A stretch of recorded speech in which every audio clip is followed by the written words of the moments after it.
د ترکی هیواد سکالرشپ ته د نوم لیکنې لومړی لارښود. لومړی برخه کې د دې سکالرشپ امتیازات دي، د دې پوهنتون امتیازات دي ملګرو. په دغه لیکنه کې تاسو لوستلی شئ څو امتیازات لري ملګرو، نو تاسو نوم لیکنه حتما ورته وکړئ. په دویمه برخه کې تاسو ته ملګرو د غوښتنلیک شرطونه دي چې تاسو باید څومره عمر ولرئ، څومره فیصدي ولرئ، نو غوړ معلومات مته لیکلي څه اسناد باید ځان سره ولرئ ملګرو. دغه معنی تاسو باید دغه ځان سره تیار کړئ او دومره عمرونه ولرئ او دومره فیصدیان ملګرو ولرئ. نو راځئ ملګرو د دې برخې د نوم لیکنې ویډیو تاسو ته لومړی پیل کوم. د لینک به ملګرو په ډسکرپشن کې تاسو ته میلاو شي. تاسو کولی شئ چې دې لینک د لارې ځان ته نوم لیکنه وکړئ او هغې د لارې داخل شئ ملګرو. دغه لینک دی تاسو ته په ډسکرپشن کې ما اچولی، تاسو یې د ډسکرپشن څخه ورتللی شئ. نو ملګرو په دغه لاندې برخه ډسکرپشن کې به تاسو ته دغه لینک میلاو شي. نو ملګرو دغه نوم لیکنې لپاره به تاسو ته زه بشپړه ویډیو نورې هم وړاندې کړم. نو ملګرو تاسو به راشئ دلته به ځان له پکې رجسټر آی ډي لومړی جوړوئ ملګرو. دې څخه به تیر شئ ملګرو. تاسو به راشئ په دغې رجسټر آی ډي،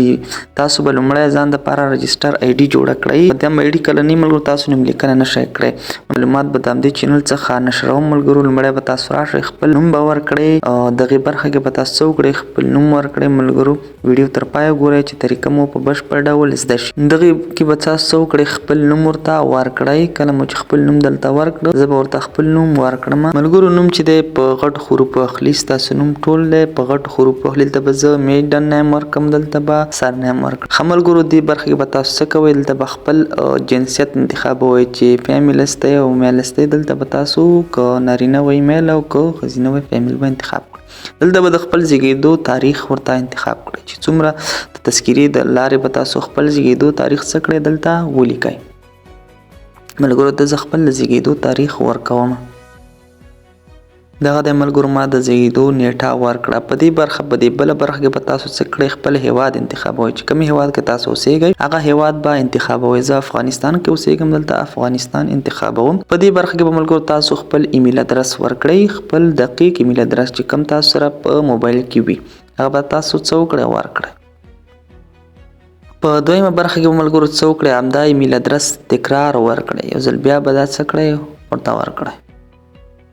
ښه ملګرو دې کوم چې کله ایمیل ادرس ورکړل ته به تاسو راشئ، دلته به تاسو داسې پاسورډ ورکړئ ملګرو چې ای بي سي غټ حروف هم پکې کارول شوي وي، واړه پکې هم کارول شوي وي، سا پکې هم کارول شوی وي او داسې نور عادتونه پکې هم کارول شوي وي چې سټنډرډ پاسورډ یې ملګرو همداسې 1 2 3 حساب او یا ای بي سي حروف ټول نه وایي. قوي پاسورډ به ورکوئ چې غونډ شیان پکې شامل وي، لیک نښې یا څه پکې تاسو ملګرو ورکولی شئ.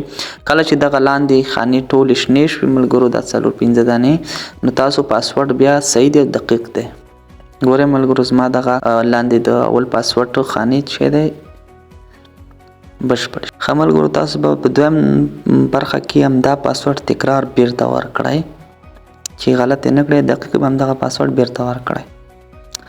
ښه ملګرو دا پاسورډ چې ملګرو دلته به یو کویز ولیکئ، یو پوښتنه به ولیکئ ملګرو او لاندې به بیرته ځواب ورکئ. زه لیکم مای سکول نیم، د ملګرو ځواب کوم ما سکول نیم چې افضل خان، دلته زه لیکم افضل خان. ښه ملګرو دلته به راشئ او کله چې دا برخه ستاسو څخه بشپړه شوه تاسو به راشئ په دغې روباټ باندې به کلیک واخلئ. دا روباټ به ټیک مار کړئ. کله مو چې روباټ ټیک شو ملګرو را به شئ دا به هم تاسو څه کړئ ټیک مار کړئ. دې نه وروسته ملګرو تاسو راشئ په سیو باندې به کلیک واخلئ. دا ستاسو دا پروسه ملګرو ستاسو په بشپړ ډول څه شي ترسره شي. ښه ملګرو ته به تاسو خپل معلومات وګورئ چې دقیق دي او که نه.